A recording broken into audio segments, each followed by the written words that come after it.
begin the current Daf, the second Yoma Daf in the Daf. Begin on the bottom of the Gimel base, 3 lines up in the bottom of the Yomid.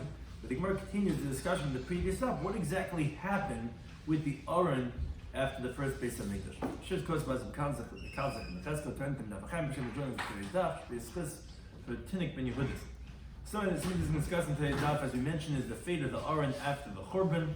The Evan Shasiya was this foundation stone, which in the times of the first base of Mikdash, the Aron was on this stone. Second base of Mikdash, it was missing. They put the Ketairos, when they did the Avodah in the by the Kohen Gadol, the was on the stone itself.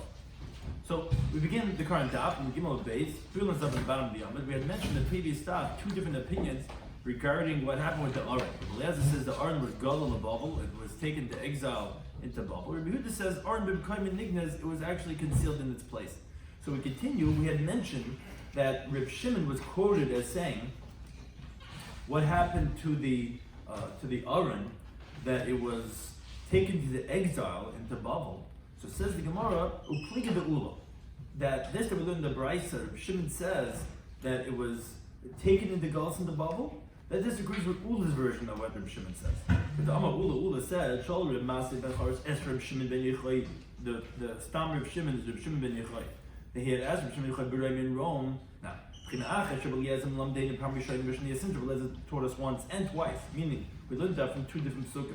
That Aron got Labal, as we said in the previous daf, just a few lines before, that the Aron was taken into exile to Babel, which with the two psukim.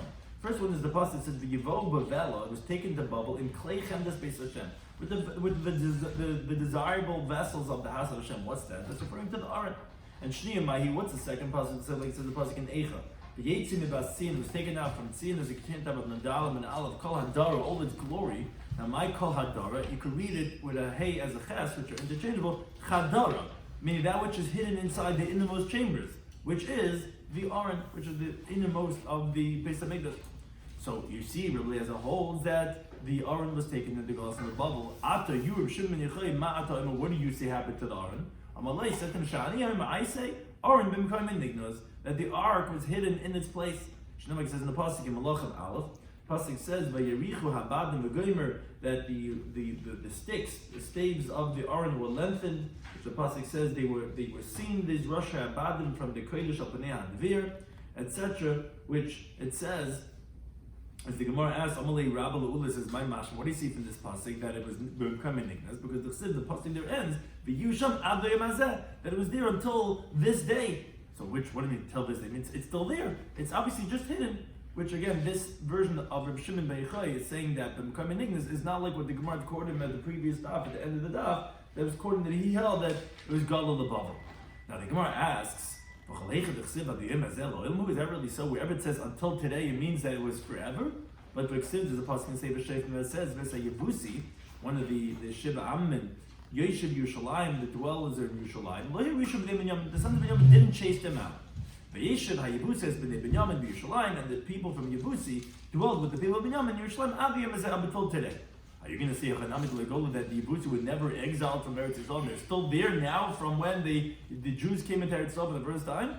It can't be. Why not? Because when the Rice Pidon says for 52 years, there was no person walking in Judea. What's these 52 years?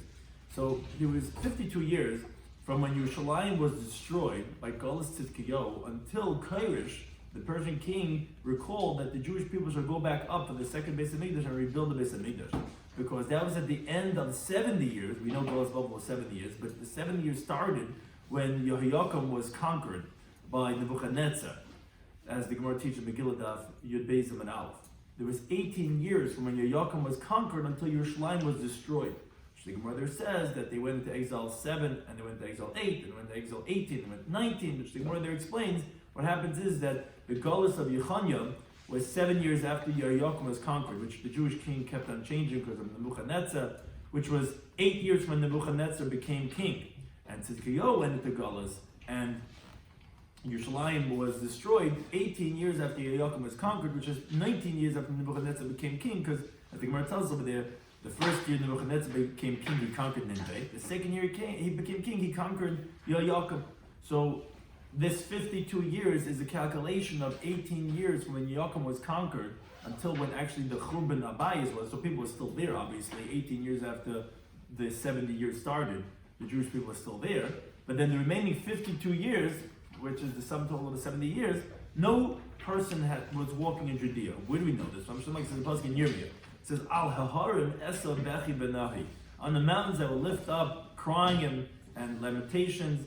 Al Na'os Midbar Kina, and on the pastures of the desert will be lamenting Kinitzisu, because it was parched. Mibli Ish Eiver, without a man walking by. You didn't hear even the sound of cattle. From the birds of the heavens until the animals. Not to do halachu, they left, they were gone. Now how do we know that it's 52 years? Because behema, which is mentioned over there, ad behema was bigamatri chamishin u'shnayim, the numerical value of the word behema comes out to be 52. Now, Batanya, so too we learned in the Bryce of Yisrael, he says, Sheva Shon Niskem, for 7 years is fulfilled what it says the pasuk in the barn. Gafris b'melech b'Eretz Yisrael. Sulfur and salt wasn't Eretz Yisrael, meaning there was no one there, it was just totally decimated. B'amar b'yichan, says, my time of Yesi, this is not the main thing why we're bringing this in, but once we're discussing the Churban of Arab Yerushalayim, that was for 52 years, no one walked over there, which was part of the 70 years, so we say that for these seven years, it was just totally sulfur and salt. And the Gemara says, my time to what's the reason for him that he says this? Because Asi bris, we're learning Zereshab the word bris. It says over here, passing in Daniel, when it talks about the destruction, it says the Higber bris l'rabim, that they overpowered with this covenant for the ministers, Shabua Echad, for a period of a Shemitah cycle, which is 7 years. It says over there in Devarim, when it talks about the Teicha, what's going to happen to bad to Jewish people, they're going to say, because they forsook the covenant of Hashem, the God of their fathers. So the way Rabbi Yochanan has explained the pasuk is that bris that was said by Gafris v'Melech, which it says because they were ozves a bris, so that's why the enemy overpowered on the Jewish people for a Shabbat Echad for one Shemitah cycle. So it was Gafris v'Melech. Okay. But the main thing that we see is that for 52 years, no one was in Judea. So how could say Yebusi Ado Yemazeh? No one's there Ado Yemazeh. It's not La'olam, because everyone was exiled. There was no one there in Yehuda for 52 years. So Malay, he says, no, you're right. Ado Yemazeh does not necessarily mean forever. But Hacha, by the Aron Ksiv Sham, it says it's their Ado Yemazeh in the Kodesh HaKodeshim. Hasan, by the Yebusi, like Ksiv Sham, it doesn't say Sham. So if it doesn't say Sham, you're right, it doesn't necessarily mean forever. Says the Gemara, are you telling me wherever it says the word Sham, it's eternal? But Meisvei, the Gemara asks him a pasuk in Dibur Yomim Aleph. It says, Umehem, from them, Min B'nei Shimon, from the sons of Shimon, Holchel Har Seir, they went to Mount Seir. Anoshim, Chamesh Meis, 500 men, Ufalatio, Naario, Refoyo, Bewaziel, which were B'nei Yishi, Bereishah, the sons of Yishi, they were in the front. V'yakosh, Eres HaPleit L'Amalek, they hit and they killed the remnants of what was left over from Amalek. And they dwell over there up until today's time. Now, are you going to tell me over here that they also were not exiled and they're still there? But the master had said elsewhere, Sancheir Melech Ashur, Sancheir the king of Ashur, of Assyria, he already went up, and he mixed up all the nations of the world. So now it's in the pasuk in Yeshaya. He says that I removed the boundaries of the nations, the same Shashesi, and their treasures I plundered, which that tells us that Sancheir, there was no more boundaries because he just mixed up everyone from the world, took from one country to another country. So obviously you can't say, even though it says there that by Yeshu Shama Dimazeh that they're still there because no one's in the original place where they used to be. So he went to you, yeah, that's a definitely refutation of Ula, meaning we have no proof for his interpretation of Reb Shimon that the Aron is still there. His whole proof of explaining Reb Shimon was Nigmas Adi Yamazeh because it says Sham Adi Yamazeh. The Gemara disproved that, and that does not necessarily mean it's still there. Therefore, his interpretation of Reb Shimon has been refuted. Now, Amar Rav Nachman, he says another opinion is that Tana, we learned a Bryce of a Chama, the Chum they say, are in the Ark Belishkas, there are Eitzim Hayagamas. Up Tana we said either Bim Koimen Nignas, which is in the Kodesh HaKodeshim, or we had said it was God LaBavel, it was taken to exile in Bavel. Another opinion holds it was actually hidden away somewhere else in the chamber of the place where the wood was kept. That's where it was hidden. And Amar Rav Nachman Yitzchak, he says, we learned like this in Mishnah Seth Shkol. Mishnah tells us that Ma'aseh b'kohen echad shayim asik. There was a story with one kohen that he was distracted. He was just strolling around, laughing around. They saw that there was a tile in the Beis Hamikdash that was different than from the other tiles, meaning that the tiles were made out of marble on the floor. And they saw it was a little higher than the other one. They understood that it must have been removed after it had been laid down over the other tiles. So Bava Dias Chavei came and he told his friends, hey, look what's going on over here. But his big ligmar sadavar, he didn't get a chance to finish what he was saying until his soul left him. They knew definitively that must be the place where the ark was hidden. It says, what was he actually doing, this Kayan? He says, he was busy with playing around with his axe, and that's when he discovered this. We learned in the Brayis of Rabbi Shloimy that actually it was two kahanim that were blemished, who did not fit to do any other avodas. They were deworming the wood, which the Mishnah teaches us means that any wood that has a worm is puzzled in the mizbeach, so you have to deworm it, you have to make sure you get the worms out of the wood. One of their axes, their hatchets, slipped out from his hand and it fell over there. And then wood came out and consumed him because of the hiddenness of that aron over here. Now, the pasuk we had quoted before, when we wanted to show that the aron was hidden in its place, so we quoted a pasuk of Vayiricha Habadim, which said that the sticks of the aron were lengthy and were sticking out. And it said at the end of the pasuk, it's there until today. That's why we burned the pasuk. But once we burned the pasuk, the Gemara is going to ask on the wholeness of the pasuk. That is, Rabbi Huda Rami, he posed the following contradiction. On the one hand, it says within that pasuk Malachim Aleph that the Yiro Rashi Habadim, that the ends of the badim were seen, meaning min hakodesh al pnei hadivir, from the kodesh hakadoshim, you could see it sticking out on the surface of the divir, which is that curtain that separates between the kodesh and the kodesh hakadoshim. But except the end of the pasuk says v'lo yiro hachutza. The next word saying it wasn't seen outside. So hakaitza, I don't understand. It says v'yiro, you could see it, that you could see the sticks, and then the next word say, and it was not seen outside. So how's that work? It says the Gemara nirin ve'ein nirin. It was seen, but it wasn't seen. As the Gemara is going to quote from the Brisa, that actually the sticks stuck out from the pareches, and it was seen like the two breasts of a woman, which is sticking out from her shirt. So it's not seen, but it is seen. Tanar Machazin was learned in the Brisa says Vayira'u Rashi Habadim. It says that you saw the ends of the sticks of the aron. Now, first the Brisa asks. You would think that the sticks were not able to be moved from where they were. It says, no, the beginning of the pasuk, about them that you could lengthen the sticks. Now, Yochel Yu Makarim, and some have different gersois in the Gemara because it is a little interesting the way the Brisa is. Yochel Yu Makarim b'Parichas v'Yitzim. So you would think that that you could lengthen the sticks as much as you want, and they could tear through the curtain and actually stick out of the curtain. Because it says vayiro that you could see the ends of the sticks. It says v'lo yiro chutza. No, you cannot see it outside. It says I understand. Could you see it outside or could you not see it outside? It says the Brisa deichkin, they were pushed, bolted, they protrude v'yotzin b'pareches, and they go out into the pareches that stretched out opposite the opening, which even the first place I think this is going to shortly quote. Well, although there was a wall of amatraxin, but there was an opening in the middle of how to get in. And even in the first place in English, so there was a curtain. Then near in Kishnei Dadi Isha, it was seen like the two breasts of a woman, who obviously it's covered with a blouse, but it's still protruding, and therefore it's near in Ve'in near Shem, like says the pasuk in shiur. Why is this the metaphor? Because this is the love affair of Hashem and the Jewish people. Tzror Hamor, the bundle of myrrh, which is referring to one of the incense from the Ketairos. Doidili is my beloved to me, being shadayon, between my breasts he lays. That's the body aron. That's exactly the metaphor that is being portrayed over here in the Beis Hamikdash, and that's what the pasuk is referring to. Now, continuing on this theme about the beloved relationship between the Jewish people and Hashem, which will also relate back to the teaching we just mentioned, Amrav Katina says, B'shosha Yisrael Oil L'Regel, when the Jewish people would be Oil L'Regel, when they would come up 3 times a year on the Yom Tov, Magal Lahem Esa Parechis. So they would go ahead and they would turn back the pareches. They would show them the kruvim, which were these two types of like bird-like young cherubs, these young child-looking images that were attached one with the other, and they were hugging and holding on to each other like the way a male hugs a female.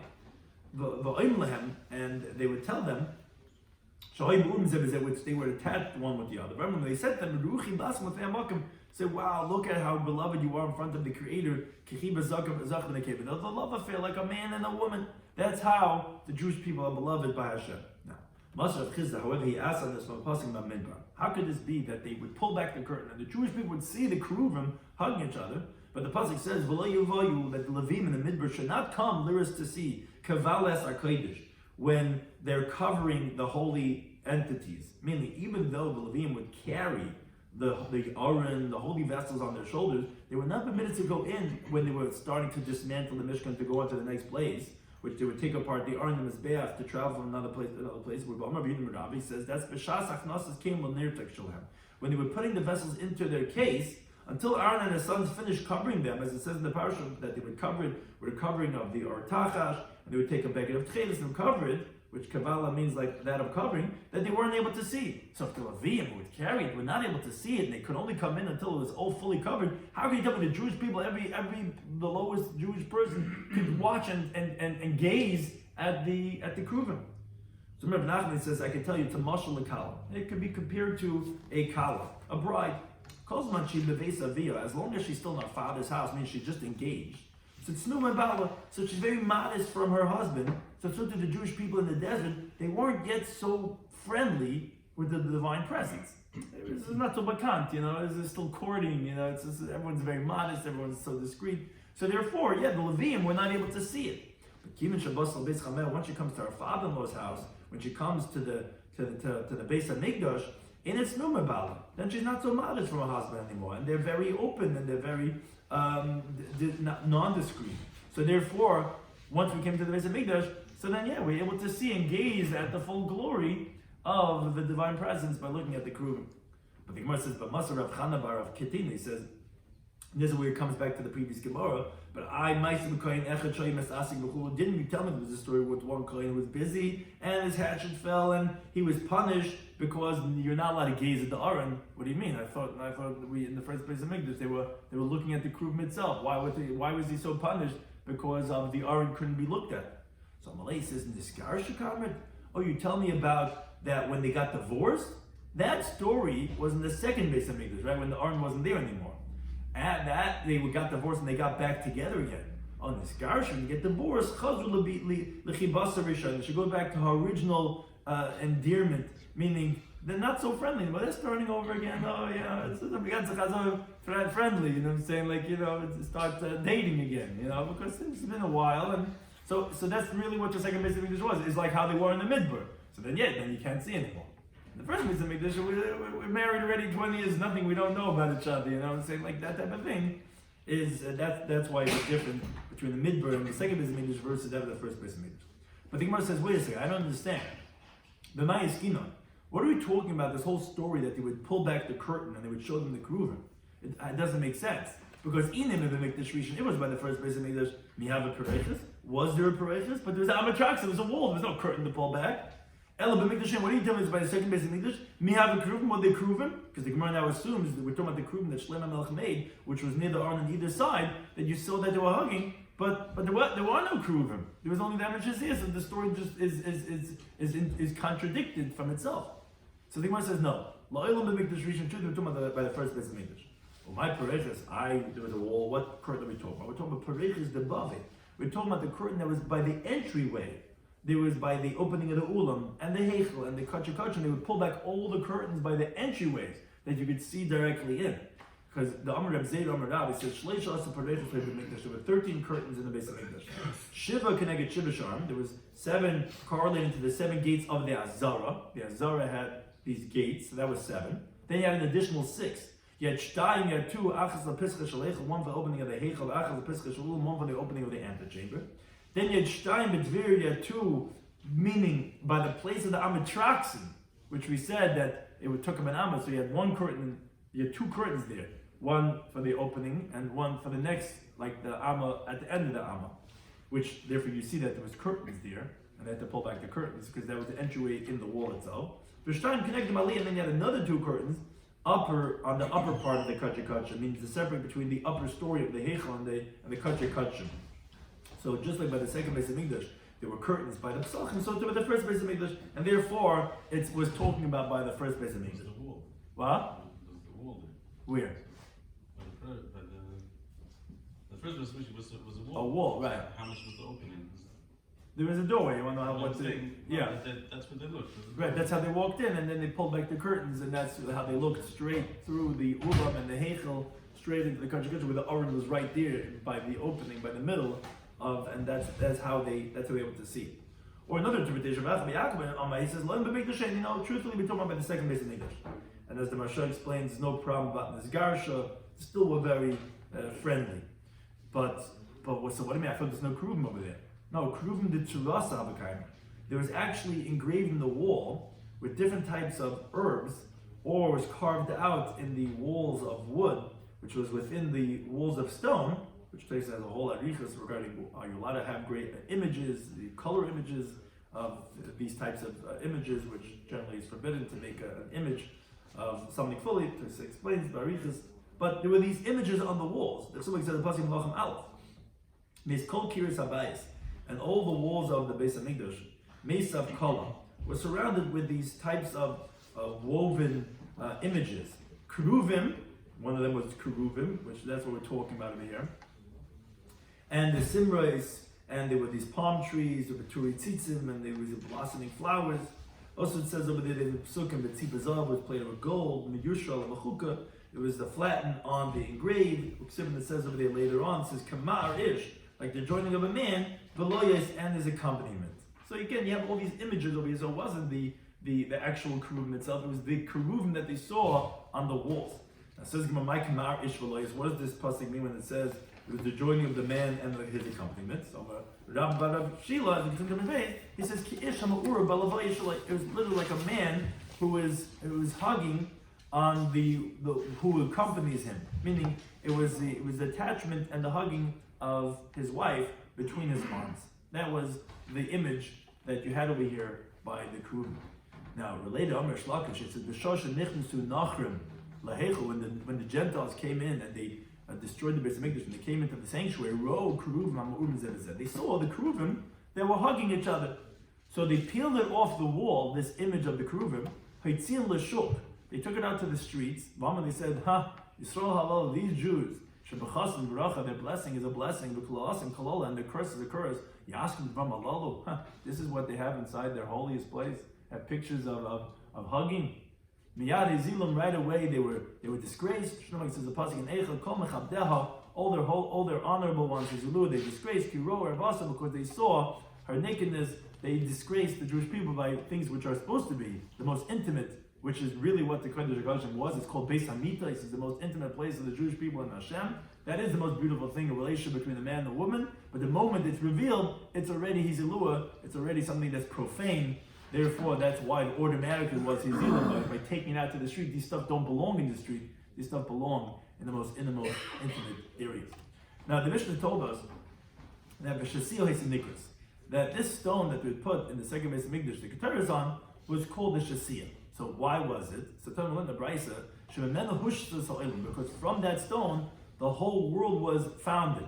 So is the word the foundation stone, which the Gemara says, it's not Command Amar. This teaches like the one who says, Mitzion Nivra, that from Tzion, the world was created, that first Tzion was created, and then they were like clumps of earth that were attached onto, it's almost like you're playing with Lego or whatever it is now, and you're adding on, keep on building outwards to the other. That's how Hashem made the world. The time we learned the Brisa, that's a big machlekes. Rabbi Shloimy, he says, the world was created from its midpoint. It's the pasuk in Eiv. When you pour earth onto mutzak, which is in the singular, that there was one pouring, which it was poured in one place, and then the rugavim you develop with it, there were clumps that were attached, meaning from there they attached clumps going all the way around, building the world. So it started from the midpoint. Sure, he disagrees. He says, no, the world was actually created from the edges. From the four edges, it was then stretched out, going from either side until they connected in the midpoint. Like says the pasuk in Eiv, because to snow, he said, heavy arts become earth. Now, from where? So the Geshem and rain, matar, another terminology of rain. So each one that's 1 and 2. The Geshem, and then you have showers, that's number 3. Mitris Uzay, which is its mighty rain. Those are 4 different terminologies. From the 4 corners, it came down and it rained to make that into earth. So that's how his source is to prove that it was actually created from the 4 corners and then they met in the middle. He says actually a different shot. He says, Evan Yara Kadosh Baruch Hu B'Yam.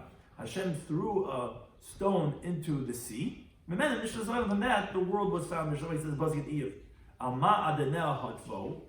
what were its foundations submerged?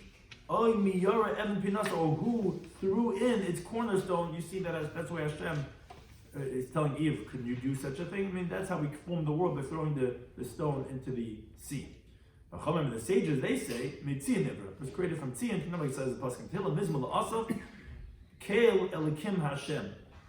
God is the God is which Hashem, which the pasuk there says that Dibur he spoke v'yikra aretz, and he called the earth which Volume the pasuk says after that Mitzion, from Tzion, he was talking about creating the world. That's what it says Dibur v'yikra aretz. He spoke and he made the earth. But where was that from? Like the pasuk says after Mitzion, Michlal Yefer from Tzion, what includes all the beauty, which Mimen and Muchlo Yafa Shalom from it is included all the beauty of the world, which was like we said in the Mishnah that's why it's called Emet Shasiyah, because the world was formed from it. Now, if I learned the Brisa, Bless HaGadol, related discussion, he says the pasuk says in Bereshis, Eilu Todas Hashemayim Ha'aretz. These are the this is what devolves. This is the child. This is what derivative of the Hashemayim Ha'aretz, of heaven and earth. B'Yibor, when he created them.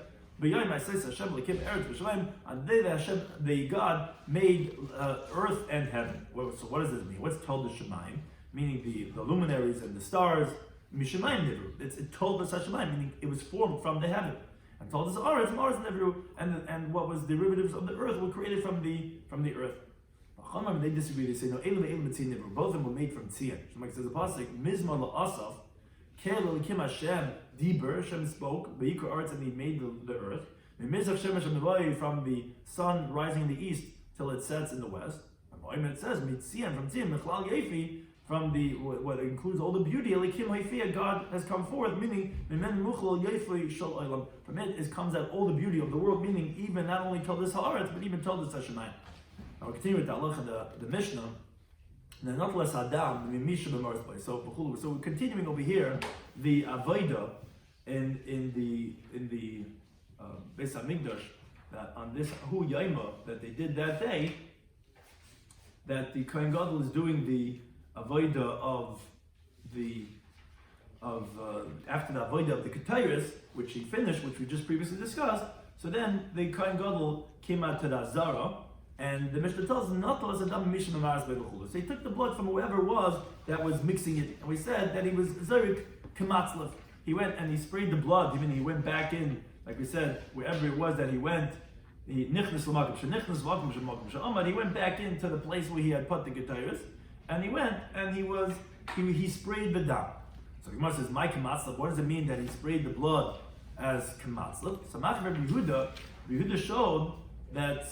Actually, the continued type of Menhem and Aleph is Kiminag Dona, meaning like someone who hits lashes with a stick, which he first starts from between the shoulders, and he starts hitting lower and lower. That's exactly how they sprayed the blood of the par, the Lufnai to Lufnai. Now, Tanu, we learned the Brisa, we learned in the Mishnah that it says, it said that he wasn't intending to go ahead and really spray upwards or downwards. We said rather it was Kamatzlev. So Tanu learned the Brisa, like Shumaza, when he would spray upwards, what does that mean he would spray upwards? Eina maza ala kapairis. He wouldn't actually spray it on the kapairis itself, which that was when there was the aron over there, meaning on the roof of the kapairis. Kapairis was the covering of the aron. It wouldn't throw it actually lamala, meaning on top of the kapairis. El keneged oivir shel kapairis. Rather, it would be opposite the thickness of the kapairis, meaning it would be horizontal to the top of the kapparis, but the blood wouldn't actually touch. So you would spray upwards. It would be opposite where the thickness of the kapparis was, but the blood wouldn't touch the kapparis. And this is the interpretation when he would spray. What it means to say is that ukshumaz lamala, when he would spray the achas lamala, what does that mean? Mitzadid, he was turned the back of Yod, the back of his hand would be lamata, would be lower down. And he would spray upwards. Ukshumazeh, and when he would spray the 7 sprays lamata downwards, mitzadid yodi lamala. So then he would have the back of his hand upwards, and he would spray opposite his face, one higher, one lower, and each one kept on going lower than the other one. So this is what we mean. Achas lamala just means to say that it would be in an upward motion, and sheva lamala would be in a lower motion. But all 8 actually, 1 and 7 were actually one after the other, like we said, kematzah. So that says Gemara, Menanamili. From where do we know this idea that he wouldn't spray on the kapyrus those 2 sprays, meaning the achas lamala of the par, and then the achas lamala of the sar, that it wouldn't literally go on the roof, on the top of the kapyrus. Like we said, it would just go connected, it would just go opposite, and it would just go in that upward motion opposite it, but it would come down on the floor, that it wouldn't actually go up on top of the kapyrus. How do you know that? So Amar Rabbi Yaakov says, I'll tell you, because Amakra says a pasuk in Yikra. It says over there in the pasuk that he would slaughter the sar hachatas that was for the people, right? The par was for him and their fellow Kahanim. Then he would slaughter the sar, what we call sar Hashem, for the people, and he would bring the blood inside the area of the pareiches, and he would do on the blood like he did for the blood of the par, which it says, v'hiza isa al kapayros. He would spray it on the kapayros, v'lifnei hakapayros, and in front of the kapayros. Now, says the Gemara as follows, a little bit of a cheshbon, but says the Gemara, lo yomer lamata basar. It shouldn't really say lamata by the sar. In other words, the lifnei hakapayros, right? What's ala kapayros and lifnei hakapayros? So the ala kapayros is the one that's going upwards, and lifnei hakapayros is the one that's going on the downwards. But it shouldn't have to say the lower sprayings of the blood by the sar. It shouldn't say lifnei hakapayros, which are the lower sprays of the sar, because it says in the pasuk v'hiza al hakapayros v'lifnei hakapayros, which the Bryce is saying the late tzarech. It's unnecessary to say that. Why? Because at the end of the day, the gomer mimated the par. You end up learning out the lower sprays of the blood by the sar from the lower bloods of the par, because it doesn't say how many sprays you would do what we call the lifnei hakapayros by the sar l'Hashem. The Gemara is going to shortly tell us that you know it from the lower sprayings of the blood of the bull, because it says by the par, it says how many times you sprayed. It says the lifnei hakapayros yaseh shavapam by the par. Right? There's 2 karbanos we're talking about, par and sar, and each one has lamala and lamata. So you don't even know by the sar how many times you spray lamata. You know it only because you compare it and you learn it off in the par that says in front of the kapayros you spray 7 times. So since at the end of the day you're going to learn off in the par, so the pasuk should have been silent, and it shouldn't have said at all what you do lifnei hakapayros, because we're anyways learning out the springs of the blood of the he-goat on the bottom, from that at the bottom of the bowl, because they're compared one with the other, like the pasuk says. V'asa says dummy, you would do the blood of the sar kasher also damapar, like you did for the blood of the bull. Because I understand why you're saying the upper springs of the sar. That's necessary, because there it's explicit, as the Gemara is going to shortly explain, how many times you sprayed what's called lamala, when you do al hakapayros, because it says v'hiza oisai al kapayros. You spray it on the kapayros. Oisai is singular, which tells us 1. Whereas actually by the upper sprays of the par, it doesn't tell you how many, it doesn't tell you 1. But the lower ones, that I'm going to learn from par. So then lama nemer. So then why does it say the lower sprays of the he-goat? Says the Brisa, it says the Gemara is lakushi al lulufnei. Because we're coming to compare the upper sprays of the sar, which is to tell you ala kapayros. We're telling you that it should be like that of lifnei hakapayros, because we're comparing the lifnei is the extra one. You're not learning anything from lifnei anyways, because you don't know how many sprays to do anyways. You learn from par. So that's the extra one, which is teaching and revealing regarding the al hakapayros. What's it teaching? Ma lifnei delav al, just like when it says lifnei hakapayros, obviously it's not on the kapayros. It can't literally be on the kapayros, because lifnei means in front, which means on the ground. Af al, so too when it's saying on, the lav al, it's also not on. It's not literally touching the kapayros. Rather, it's like we had said, it's just telling you in what direction should be the back of his hand. And the back of his hand should be downwards, which therefore should be spraying upwards, but it's not literally going to be on the kapayros. That's what the Gemara says. Now, so the Gemara, to the contrary, I can tell you the opposite. And this is you have to hold on cheshbon a little bit here. Lo yom l'mala b'par. You shouldn't have said the upper sprays by the bull, meaning because delayed tzarech, because it's not necessary. Because at the end of the day, the gomer, you're going to learn that, as the Gemara is going to tell us later on, mimala desar. We don't know how many times you spray upwards by the par. It doesn't say. We only know it because we compare it to the sar, which it says explicitly you do it 1 time. So lamanera. So why say the upper one of the par? If you're holding cheshbon so far, the pasuk talks about spraying the sprays of the par and the sar. Those are the 2 karbanos that we spray the blood of never. It only says by the sar and we're going to explain a little bit more detail as we're saying along, how many do up what's called al hakaparas? It says you do one. But lefnei hakaparas, which is low one, doesn't say how many times you do it. By the power, it's the inverse. The power, it says how many do it on the bottom. It says you spray it 7 times, but it doesn't say how many times you do upwards. We're trying to also figure out, we're trying to prove that it doesn't go on the kaparas. It's going in lefnei hakaparas. Now the Gemara is saying, I'll tell you why, because for my sar, it's telling you lefnei hakaparas, which is unnecessary, because he's not learning anything from there anyways. He's only going to know the lefnei hakaparas sprays from par. So why is it lefnei? But to compare al to lefnei. Just like lefnei doesn't mean al, so to al doesn't literally mean to say al. So now the Gemara is saying, I can tell you the opposite. I can tell you by par, and that's what we're discussing. By par, it shouldn't even tell you the upper sprays, because you don't not learn anything from it anyway, because you don't know how many upper sprays. You only know it from sar. So so why does it say the upper sprays? I can tell you the exact opposite of the cheshbon you just told me.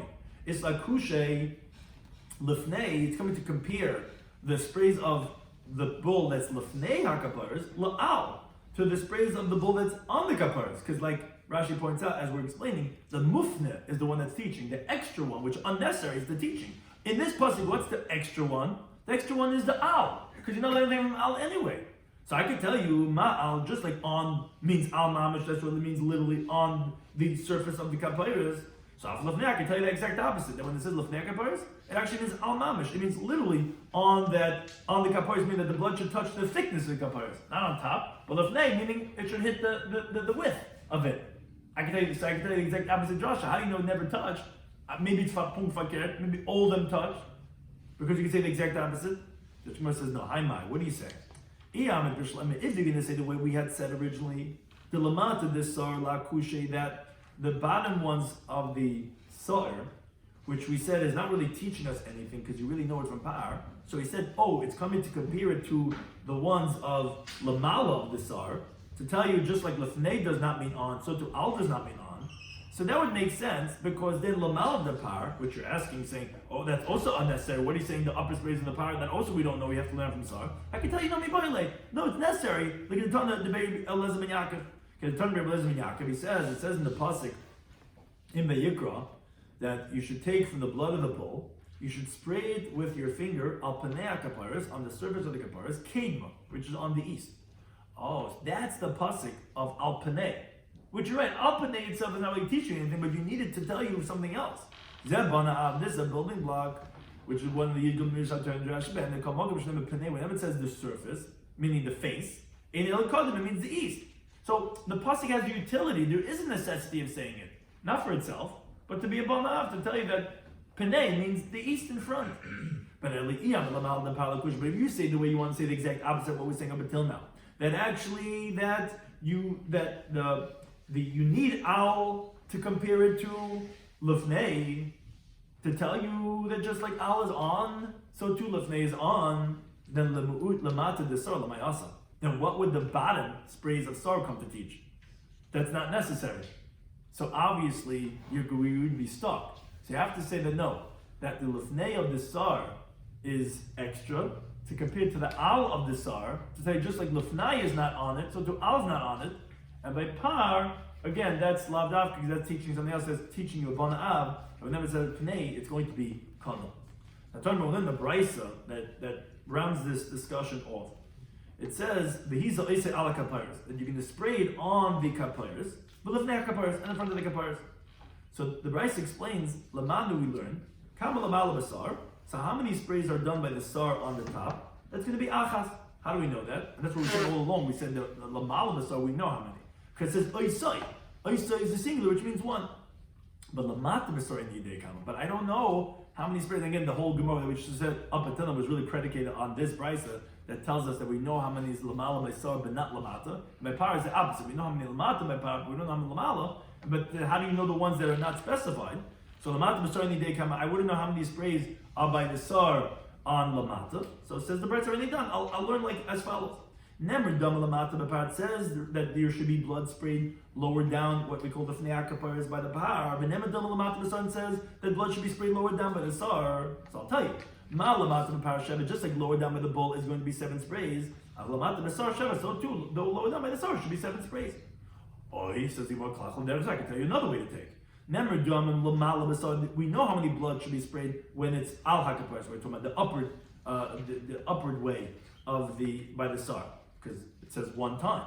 It says to throw blood lower down by the sar, meaning lifnei hakapar, which doesn't say how many, but I can compare. Just like upwards motion by the sar is achas is one spray. So to lower down by the sar is going to be one time. So it says the price of nirul. Let's see which one is more comparable to. You tell me you can learn out from par, or you can learn out from the upper ones of the sar. I'll tell you, done and matim and mata. You should learn out the low ones from the low ones, which is the sar from the par, which is 7 times. Then done and mata mala. You can't learn out lower ones from the upper ones, which the Rabbi says to the contrary. Done and gufa gufa. You should learn out itself from itself, which is the sar, the low ones of the sar from the high ones of the sar. Then done guf me'am. You can't learn out the sar from somewhere else from a par. So therefore, you wouldn't know which one to compare it to. So Tamalem, that's why you need the pasuk that says "Va'asa dam you do for the blood of the sar." Kasha asa dam par, because again, in the order was he first did the blood of the par, then he did the blood of the sar. You should do for the blood of the sar like you did for the blood of the par. Shein Tamalem kasha asa. It's not really teaching anything when it says like you do. What do you mean? Here it also says vehiza and al and lefnei. What are you learning out by comparing it to the par? It already says here itself what you should do for the sar. So what is it teaching that you should do for the sar like you did for the par? That all their blood gifts should be the same, which is kashem shalamata par shabbat, just like the pasuk explicitly says by the bull that its blood has 7 sprays on a downward trajectory. So do we know, although the Torah doesn't tell us clearly, that by the he-goat, the ones that are lifnei hakapar are supposed to be 7. Fine.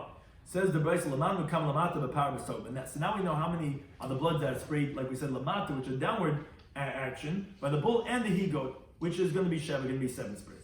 But lamala b'par any day come. I don't know how many sprays you do upwards, meaning in the upper trajectory by the par, because it doesn't say in the Torah. It only says by sar.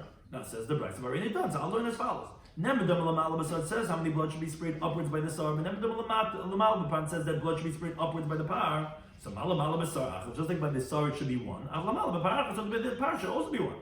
Oh, you kachal derzur says the Bryce. Oh, you go a different way. Nemedam lamata the part says that there should be blood that is sprayed lower down by the bull, which there it does say it should be 7. But nemedam lamata part says that blood should be sprayed upward by the par, where it doesn't say. But I'll compare it to itself. Malamata the par just like lower down action, but when you spring downward should be 7. Avlamala par so too when you spring upward by the par should be 7. So it says the rest. Let's see which one is more comparable to. Done and mal. You should learn out upper ones from upper ones, which is the par from the sar, which should be 1. Then done the malamat, you can't learn the upper ones from the lower ones, which the Bride says no other, but to the contrary. Done the guf mekuf, you learn it out from itself. Then done the guf me'al, you can't learn it from somewhere else. So just like by itself, lower down 7, upper should also be 7. So I wouldn't know which one to learn out from. Tamalema, that's the pasuk teaches of us as dummy. You should do the blood of the sar, kasha us like you did by the par. Which again, Shein Tamalema, we just mentioned this before. It doesn't teach us anything that says kasha us. Each one says it should have its own breaks. What's teaching kasha us like we did? Shiur calls Yosef Shabbos that all the sprays should be equal, meaning Shem Shalamata the par Sheva, just like lower down by the par is Sheva, Kaflamata the sar Sheva. So the lower down by the sar is Sheva. That was the teaching we mentioned before. And also teach us the other way around. Shem Shalamata the sar after, just like upper by the sar is 1, Kaf Lamal par so too upper by the par is also going to be 1. That's how we know this halacha. Somebody just discussed in today's Daf, in Yoma Daf and Dal, we're a little bit up and hey. Was Ula disagreed in the opinion of Rabbi Shimon regarding that he was quoted the previous daf that it was taken to exile. He says no, it was B'ukayim and Nignas.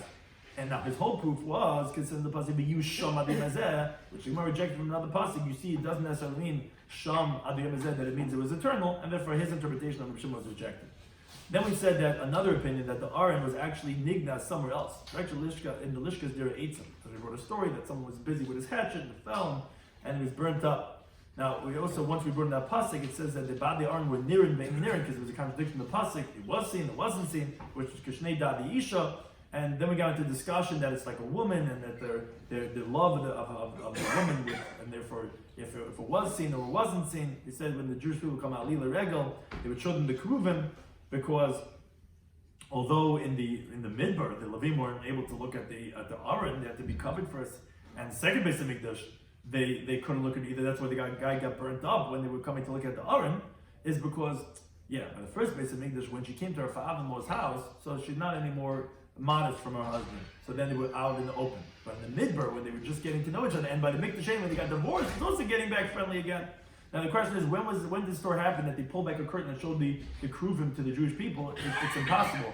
Mikdash Rishon had wall and yes kruvim, but no curtain. And second Beis Hamikdash had curtains but no kruvim. So he said no, either by Mikdash Rishon, but we're talking about the curtains of the entryways, which there was, or the Mikdash Sheni, we're not talking about the kruvim of the actual ones that Shlomo Melech made. We're talking about those of the images on the walls, which was there. And that story where they showed they peeled it off the wall and they disgraced the Jewish people by showing, look what's in their holiest place.